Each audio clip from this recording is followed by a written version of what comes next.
नीला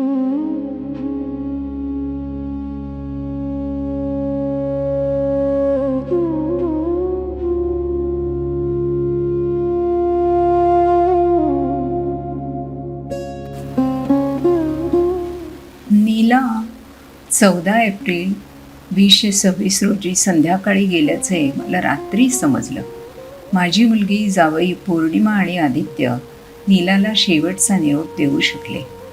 माझ्या मनात नीलाच्या आठवणी येत राहिल्या. त्यापैकी काही इथे सांगते. वर्ष 86-87 असेल. नीलाचा इचलकरंजी येथे गाण्याचा कार्यक्रम होता. मी तिच्याबरोबर गेले होते. तेथील सितारमेकर यांच्याकडून माझ्यासाठी तानपुरा नीलाने निवडला होता. तो तानपुरा आणि तो तंतोतंत लागल्यावर त्याची उमटणारी आवर्तने गेली 4 दशकं माझी सोबत करीत आहे. स्त्रीवादी जाणीवा व्यक्त करणाऱ्या बंदिशी रचून त्या विविध मंचावर तिने सादर केल्या होत्या. त्या रचना ती तिच्या विद्यार्थ्यांना शिकवत असे. त्याची आठवण येते. नीला विविध सामाजिक संघटनांशी जोडून होती. त्यापैकी एक म्हणजे विमेन्स सेंटर, नारी केंद्र वाकोला इथले. मीही त्या संघटनेशी सुरुवातीपासून जोडलेली होते. तेथील सदस्यांसाठी नीलाने गाण्याची कार्यशाळा घेतली होती. त्यामध्ये काही जणी आपल्या वैयक्तिक आयुष्यात कौटुंबिक हिंसेचा सामना करत होत्या. त्यांना गाण्याची कार्यशाळा म्हणजे मनाला उभारी देणारी घटना. खूप गुंतले होते सर्व सहभागी. त्या सामूहिक प्रयत्नातनं हे गाणं रचलं आणि स्वर देत नीलांनी ते सर्वांकडून गाऊन घेतलं. थोडंफार ते असं मला आठवतंय. झरना गाए पेड़ भी गाए, झरना गाए पेड़ भी गाए, मैं क्यों न गाऊं, मैं क्यों न गाऊं. सुर में बोलूं, लय में डोलूं, सुर में बोलूं, लय में डोलूं, पंछी बन जाऊं, मैं क्यों न गाऊं, हम क्यों न गाए. उड़ने की है ताकत मेरी, अब जाकर पहचाना, कहने की तैयारी मेरी, कहने की तैयारी मेरी, चुप चुप कब तक सहना. उमंग मेरी गीत भी मेरा, अब मैं क्यों ना गाऊं, मैं क्यों ना गाऊं. नेह मुझे सबसे है लेकिन उसमें ना बंध जाऊं. खोज मुझे है मेरी अपनी, खोज मुझे है मेरी अपनी, सुर में खुद को पाऊं, मैं क्यों ना गाऊं, हम क्यों ना गाए. नीलाचे जवळचे सर्व यांच्याप्रती सहवेदना आणि कृतज्ञता व्यक्त करते. नीला अखंड सर्जनशील जीवनाची वाट चालत राहिली. या माझ्या आठवणी नीला ऐकत असेल असेच वाटते. नीला, तुला खूप प्रेम, सलाम आणि अभिवादन. तुझी मैत्रीण अरुणा बुरटे, पुण्याहून 14 एप्रिल 2026. नीला भागवत ही एक निराळीच गायिका होती. तिच्या सगळ्या गायन कारकिर्दीमध्ये सगळ्या रसिकांवरती जी मोहिनी होती ती पातळ रेशमी आवाज, लवचिक आवाज, सगळ्या सप्तकांमधनं एकदम सहजपणे वळणारा, मुख्य म्हणजे पातळ लहान मुलीसारखा आवाज. ह्या अशा आवाजाची अत्यंत मोहिनी सगळ्या भारतीय मनावरती होती. आणि अशा परिस्थितीमध्ये ती तिचा स्वतःचा आवाज तसा अजिबात नसताना सुद्धा तिने स्वतःची एक जागा तयार केली. म्हणजे रंगुनी रंगात साऱ्या रंग माझा वेगळा, असा तिचा जो वेगळा आवाज होता, त्या वेगळ्या आवाजाचा ठसा तिने उमटवला. तिचा आवाज ऐकल्यावरती गंगूबाई हनगल, सिद्धेश्वरी देवी अशा सगळ्या गायिकांची आठवण येते की ज्यांचा आवाज तिच्या आवाजाच्या क्वालिटी सारखा होता. ते एक. दुसरं तिचं वैशिष्ट्य मला असं वाटतं की अनेक शक्यता असून सुद्धा तिने गायन कला ही आपलीशी केली. म्हणजे गायन कलेला तिने सर्वस्व मानलं आणि ते तिच्या अभिव्यक्तीचं कायम माध्यम राहिलेलं आहे. आणि गायन कलेमध्ये सुद्धा तिने ग्वाल्हेर घराण्याचं शिक्षण घेतलं आणि ख्याल गायकी जी आहे ग्वाल्हेर घराण्याची ती तिने आत्मसात केली. आणि ती आत्मसात केल्यानंतर आपली गायकी अजून निराळ्या दिशेने वाढवली. आणि ही जी निराळी दिशा देणारी गोष्ट होती ती म्हणजे नीलाचे विचार. नीलाचं सामाजिक भान अतिशय तीव्र होतं. तिला मार्क्सवादाचाही तिने अभ्यास केलेला होता आणि समतेचं तत्व तिच्या मनामध्ये भिनलेलं होतं. तर अशी जी समतावादी परिवर्तनवादी अशी जी तिची विचारसरणी होती, त्या विचारसरणीच्या मुशीतूनच तिची गायन कला पुढे गेलेली दिसते. म्हणजे तिची विचारसरणी आणि गायन कला हे दोघेही एकजीव झालेले आपल्याला दिसतात. आणि त्यामुळे तिच्या गायन कलेनी खूप निराळ्या रीतीचा आविष्कार नंतर भविष्यात केलेला आपल्याला दिसतो. उदाहरणार्थ निराळ्या शिबिरांमध्ये जाऊन स्त्रियांना बोलतं करणं, स्त्रियांच्या मधनच त्यांचं स्वतःचं गाणं तयार करणं, त्याला चाल देणं, असे काही तिचे प्रयोग सांगता येतील. दुसरं म्हणजे कबीर हा तिने जो स्वरबद्ध केला आणि त्याचा प्रसार केला, ती तिच्या नावावर असलेली खूप मोठी गोष्ट आहे. कारण हा प्रयोग जेव्हा तिने केला त्यावेळी बाबरी मशिदीचा नुकताच विध्वंस झाला होता आणि सगळ्या देशामध्ये धार्मिक विद्वेषाचं वातावरण होतं. अशा वेळी कबीराचा जागर करणं हे अत्यंत योग्य गोष्ट होती जी तिने केली.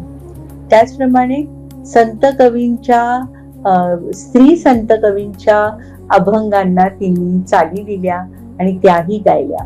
आणि अशा रीतीने जराशा विस्मृत केलेल्या स्त्री संतांना तिने पुन्हा उजेडात आणलं. त्याचप्रमाणे ज्योतिबांचे अखंड, महात्मा ज्योतिबा फुलेंचे अखंड जे अजिबात गेय वाटत नाहीत, त्या गेय न वाटणाऱ्या अभंगाला सुद्धा तिने श्रवणीय अशा चाली देऊन ते गायलं. नीलाची सगळ्यात मोठी कॉन्ट्रीब्युशन मला ही वाटते की गुरु शिष्य परंपरेचं जे प्रारूप आहे त्या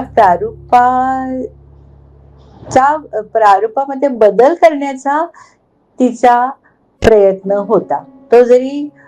तो प्रयत्न तिने अगदी जाणीवपूर्वक कदाचित केला नसेल, तो उत्स्फूर्तपणे तिची मानसिकता हीच मैत्रभावी असल्यामुळे झालेलं असेल, पण तो बदल झाला.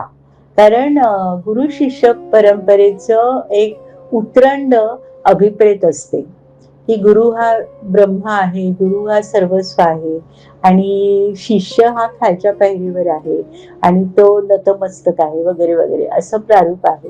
पण नीलाच्या विचारसरणीमध्ये बौद्ध तत्वज्ञानामध्ये 2 गुण महत्वाचे मानलेले आहेत. एक मेत्ता आणि दुसरं मुदिता. मेत्ता म्हणजे मैत्रभाव आणि मुदिता म्हणजे दुसऱ्याच्या आनंदाने आनंदित होण्याचा गुण. हे दोन्ही गुण नीलामध्ये असल्यामुळे गुरु शिष्य नात्यामध्ये ती नेहमी समभावी राहिलेली आहे.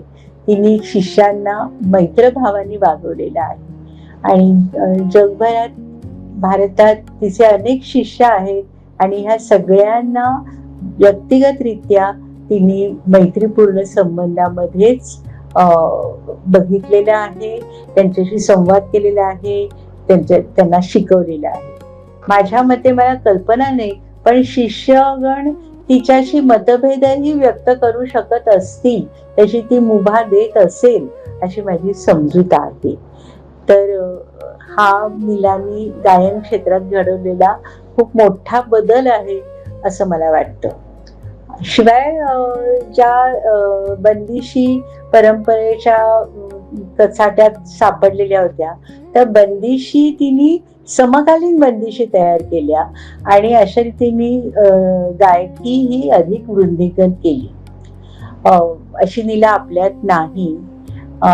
मला असं वाटतं की मृत्यूचं अत्यंत प्रखर असं वास्तव जे आहे, ते प्रखर वास्तव सहन करायला मदत करणारा एक श्लोक गीतेच्या 2ऱ्या अध्यायात आहे. तो श्लोक म्हणजे असा की वासांसी जीर्णानि यथा विहाय नवानि गृह्णाति नरोपराणि तथा शरीराणि विहाय जीर्णानि अन्यानि संयाति नयानि नवानि देहि. म्हणजे आत्मा हा अमर आहे आणि तो नवीन रूपामध्ये, नवीन मनुष्य देहामध्ये परत प्रगट होतो.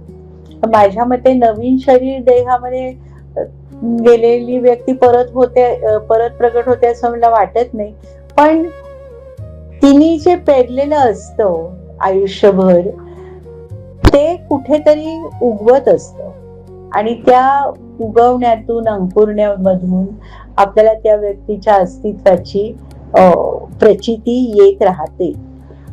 नीलाच्या बाबतीमध्ये तिचे अनेक शिष्य जे आहेत, त्या शिष्यांच्या गायनामधून आणि त्या शिष्यांच्या मैत्रभावामधून नीलाची अस्तित्वाची खूण आपल्याला पुन्हा पुन्हा मिळत राहील अशी मला खात्री आहे.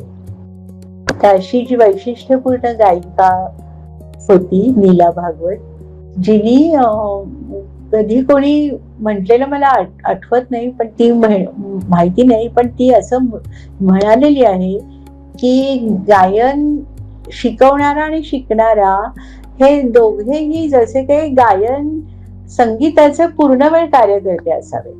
आता संगीताचा पूर्ण वेळ कार्यकर्ता ही संज्ञाच मला विशेष वाटते आणि जी नीला भागवत सारखी व्यक्तीच अशी संज्ञा तयार करू शकते.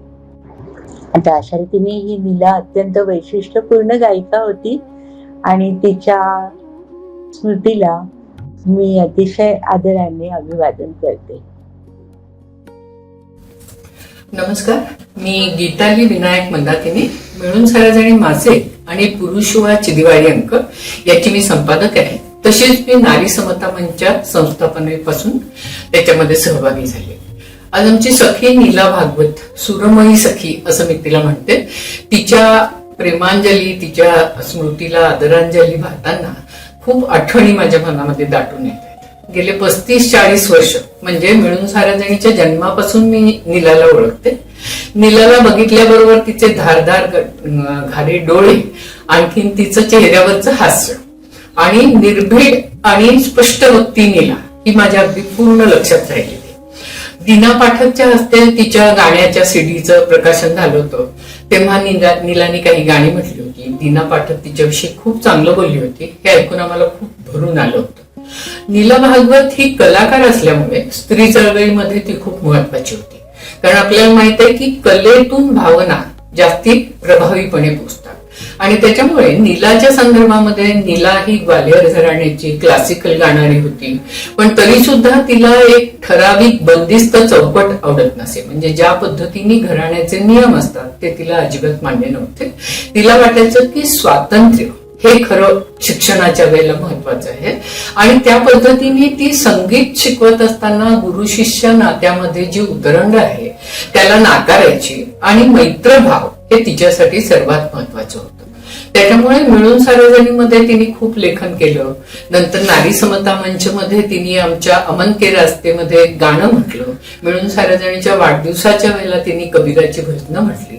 मुख्य म्हणजे तिला सतत असं पितृसत्ता कुठे कुठे आहे, कले ती कुठे आहे आणि ती कशी नको असं वाटायचं. आणि बंडखोर तर ती होतीच. त्याच्यामुळे ती या कलाक्षेत्रामध्ये सास बहू यांच्या नात्याविषयी किंवा पियाच्या संदर्भामध्ये अगदी कशी बिचारी ती प्रेयसी हळदी होऊन वाट बघतीये आणि प्रियकर सौतनकडे गेलाय वगैरे अशा गोष्टी तिला अजिबात आवडायच्या नाही. आणि त्याच्यामुळे तिने नव्याने काही बंदिशी केल्या होत्या आणि त्या बंदिशी ती स्वतः गायची आणि शिकवायची सुद्धा. तिच्या स्वतःच्या शिष्यांच्या संदर्भात ती सतत असं म्हणायची की मी काही कोणी मोठी नाहीये, आपण बरोबरचे आहोत, आपल्यामध्ये मैत्री असली पाहिजे. आणि त्याच्यामुळे तिचे अगदी देश विदेशात खूप मोठ्या प्रमाणावरती विद्यार्थी-विद्यार्थिनी होत्या. तिला संस्कृतीचं फार महत्व वाटायचं आणि सतत ती असं म्हणायची की सगळ्या संस्कृती बघितल्या तरी असं दिसतं की किती पेट्रियार्की जिरपलेली आहे आणि तिचं आपल्याला बिमोड करायला पाहिजे आणि या कलेच्या माध्यमातून तो व्हायला पाहिजे. आणि गाण्याच्या पलीकडे जाऊन विचार असणं म्हणजे बऱ्याच वेळेला असं होतं की संगीतामध्ये स्वतःचा विचार करणं हे फार कमी जण करतात. कारण थोडंसं परंपरा आणि ती परंपरा आपण जोपासली पाहिजे अशा पद्धतीने लोकांना वाटत असतं. पण त्या पद्धतीने नीला नव्हती. आणि नीला अशी परंपरेला झिडकारणारी पण नव्हती. परंपरेतलं चांगलं काय आहे हे बघणं, आधुनिकतेमधलं काय चांगलं आहे बघणं आणि या दोघांचा सुंदर समन्वय संगम करणं हे तिच्या मनामध्ये होतं. मिळून साऱ्या जणी मला तिला खूपच प्रेम होतं. त्याच्यामुळे तिची मामी सुधा मामी म्हणजे विद्याताई बाळ यांच्याविषयी तिला खूप प्रेम होतं आणि सतत मिळून साऱ्या जणी छान व्हायला पाहिजे, पुढे जायला पाहिजे म्हणून ती बोलत राहायची. त्याच्यामुळे विद्याताई बाळ गेल्यानंतर तिला माझ्याविषयी जास्ती आत्मीयता वाटायची किंवा असं वाटायचं की त्याला काय अडचण आहे का सांग मला, मिळून साऱ्या जणी हे येतंय हे नाही येतंय हे यायला पाहिजे. कधी कधी माझे शांती संवाद वाचून ती म्हणायची अगं तू छान राजकीय भूमिका घेतली आहे, आता मला असं वाटतंय मिळून साऱ्या जणी कुठतरी प्रगल्भ अवस्थेत जात आहे आणि या पद्धतीने मिळून साऱ्या जणी पुढे जायला पाहिजे. आता 50 वर्ष झाली आंतरराष्ट्रीय महिला वर्षाला. त्यानंतर मी स्त्री चळवळ नावात 50 म्हणून खंड 1 केला 700 पाने. तो तिने बघितला, तिला ते आवडलं आणि तिला खंड 2 मध्ये लिखाण करायचं होतं. आणि नीला म्हणजे असा नुसता उत्साहाचा धबधबा. त्याच्यामुळे तिला काही कल्पना सुचली की ती सकाळी फोन करून एकदा बोलायला लागली की धबधबा 5-6 मिनिटं ती काय तिच्या मनात आहे ते सतत सांगत राहणार की गीताली हे करूया, गीताली ते करूया, अगं मला हे लिहायचंय, मला ते लिहायचंय, इतक्या काय काय गोष्टी तिला करायच्या होत्या. पण नंतर असं होत गेलं की तिच्या हळूहळू तक्रारी तब्येतीच्या वाढत गेल्या आणि आवाजावरनं काही काही वेळेला वाटायचं नाही की अरे ही इतकी आजारी, हिला इतकं काय काय करणं अवघड आहे. पण तरी सुद्धा तिने मला खूप विषय सांगितले होते की मला या खूप विषयांवरती लिहायचं आहे आणि मी हे नक्की लिहून देणार आहे तुला. आणि तसं ती देतही आली आणि तिच्या लेखनामध्ये एक शिस्त होती. त्याच्यामुळे त्या पद्धतीने ती लेखन करायची.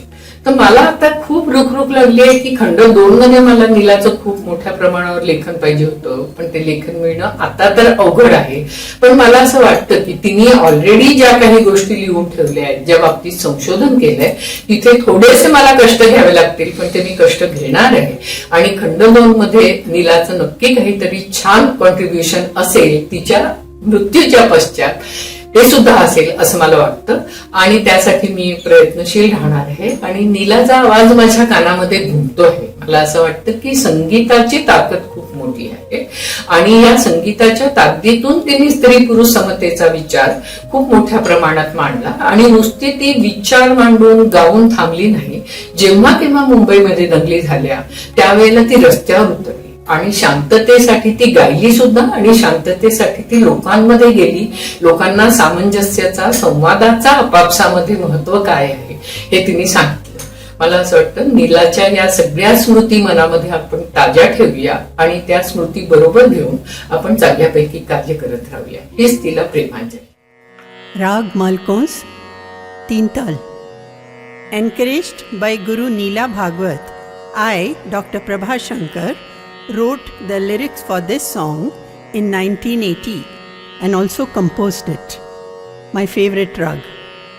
Neela loved the composition so much that she used it in her performances a few times and mentioned me. However, getting reconnected after a few years, we decided to do it together.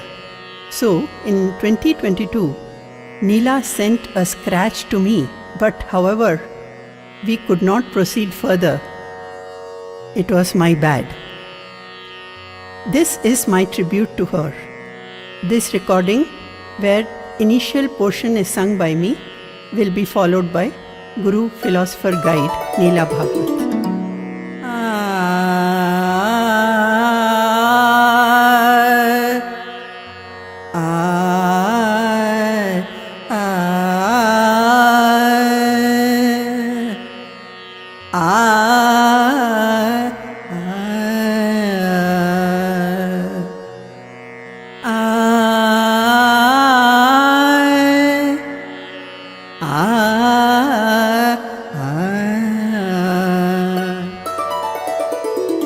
काहे कहत जो नाही सकत तू, काहे कहत जो नाही सकत तू, काहे कहत जो नाही सकत, ऐसो आप ही आपको मात करे, आप ही आपको मात करे। तू काहे कहत जो नाही सकत,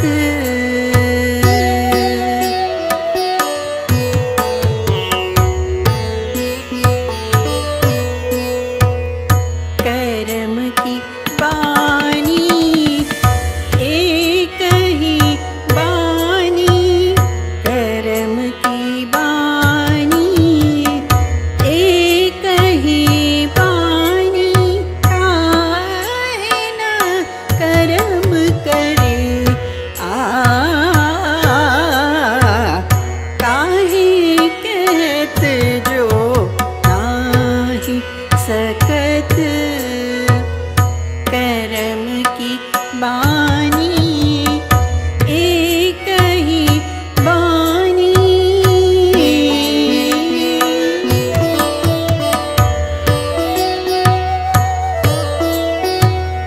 करम की बानी एक ही बानी, काहे न करम करे, काहे कहत जो नाही सकत, काहे कहत जो, काहे कहत जो, काहे कहत जो नाही सकत।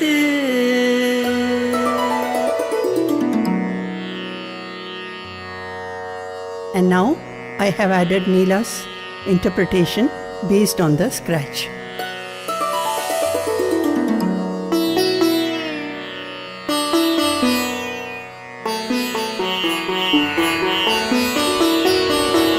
काहे कहत जो नाही सकत, ऐसो काहे कहत जो नाही सकत, ऐसो आप ही आपको मात करे, है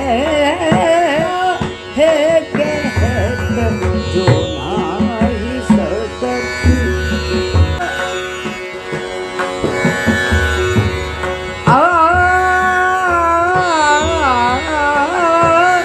करम की बानी एक ही बानी, करम की बानी एक ही बानी, काहे न करम करे,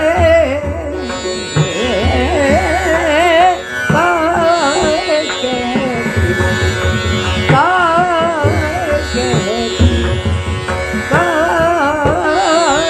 कहत, काहे कहत नाही जो नाही सकत।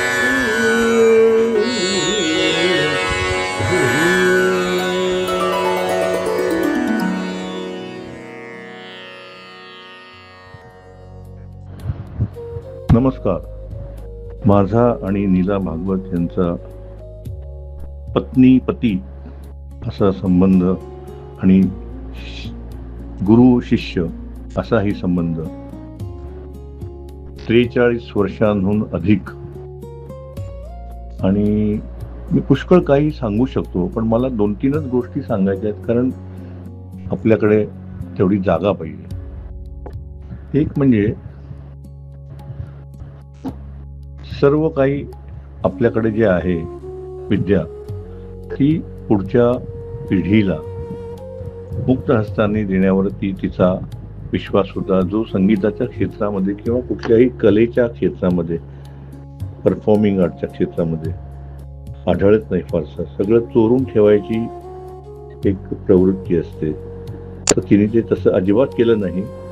एक म्हणजे आपल्या गुरुजींकडून शिकलेल्या सर्व 338 बंदिशी तिने स्वतः नोटेशन स्वतःच्या हस्ताक्षरात केलं आणि त्या रेकॉर्ड केल्या.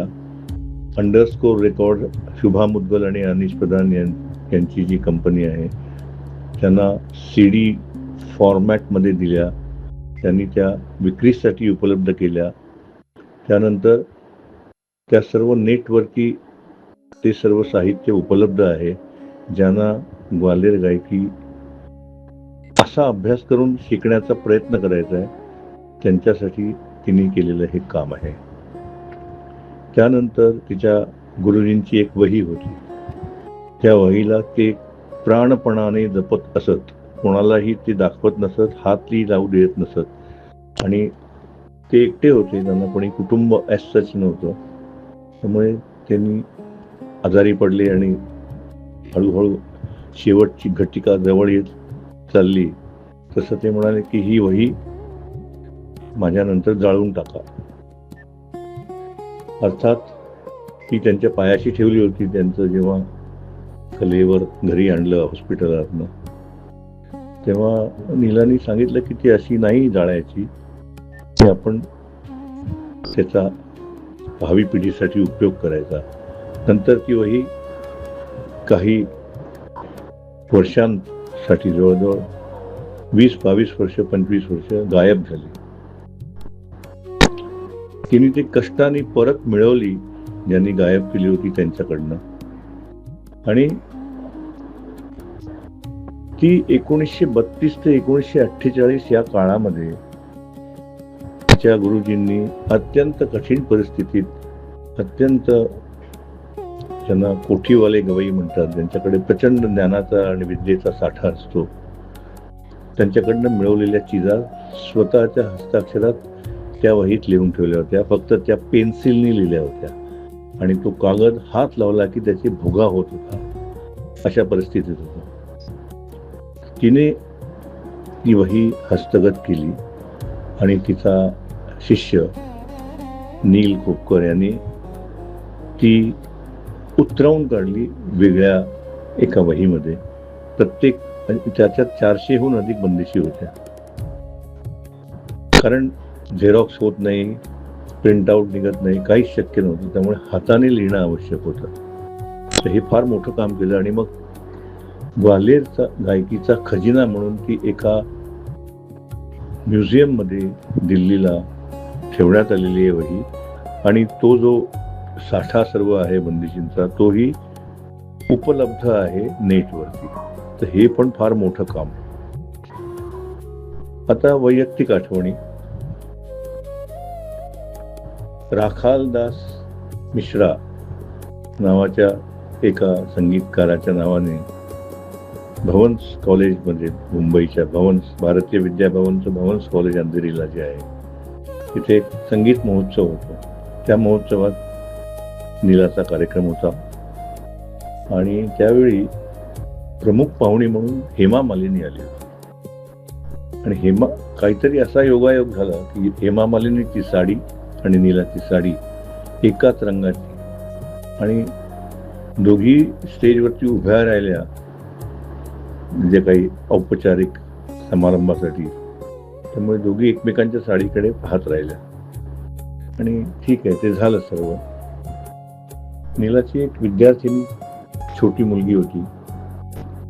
ही सिया असं तिचं नाव, सिया चंद्री.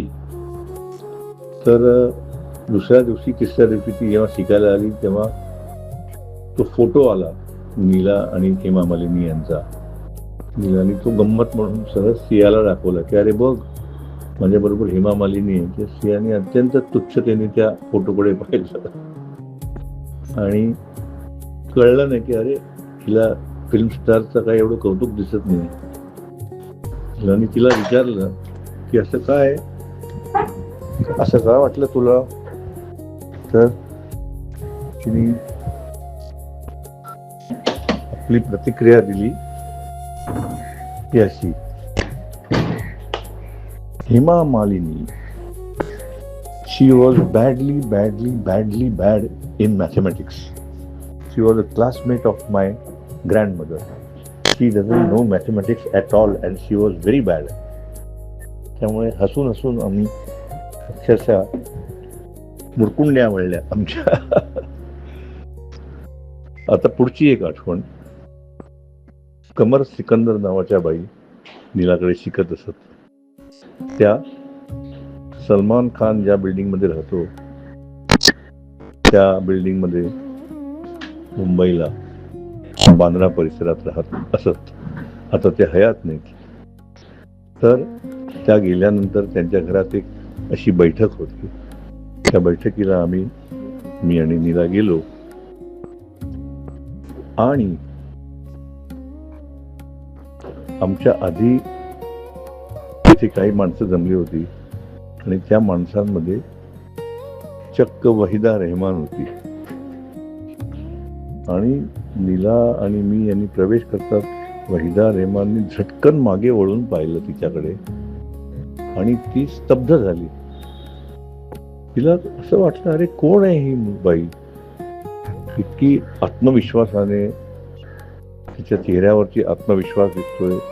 म्हणजे सौंदर्य हा भाग सोडून द्या, कोणाला कोण कसं दिसतं हे महत्वाचं नाही, परंतु वावरताना जो आत्मविश्वास आणि ज्याला थोडासा एक सेल्फ प्राईड म्हणावं असं काहीतरी नीलाच्या वावरण्यात होतं. आणि ते पाहून वहिदा रेहमान चकित झाली होती. आणि नंतर एक असं कळलं की वहिदा रेहमानला नीलाकडून गाणं शिकायचं होतं. तिने कमर सिकंदरकडे ही इच्छा व्यक्त केली होती. पण नीला म्हणाली बापरे, मी वहिदाला काय गाणं शिकवणार? तिच्या समोर बसून शिकवणं याची कल्पनाच मी करू शकत नाही. आणि ते तिथेच थांबलं प्रकरण. आता आमच्या दोघातली एक आठवण ती अशी सांगतो, ती शेवटी सांगण्याजोगी आहे. ती अशी की तिच्या जी टापटीप तिच्या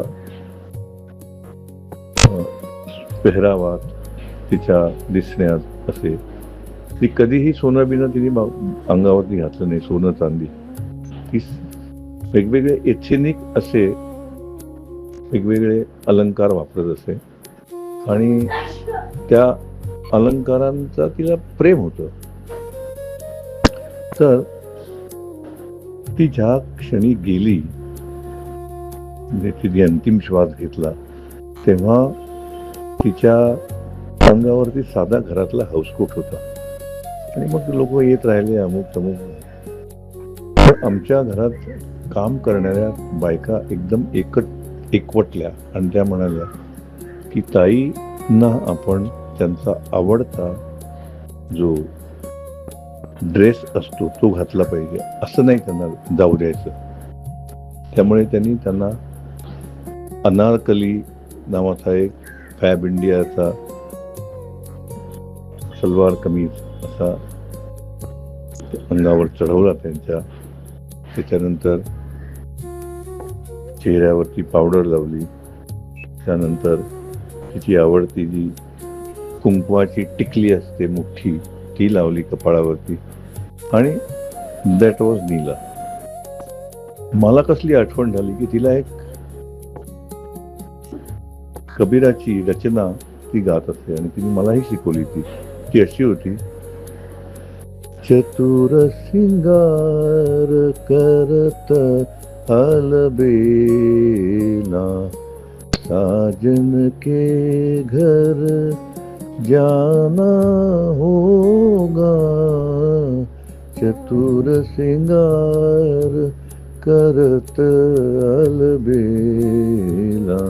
साजन के घर जाना होगा, नाले धोले शीस गुथाले, वापस फिर नहीं आना होगा, चतुर सिंगार चतुर सिंगार चतुर सिंगार।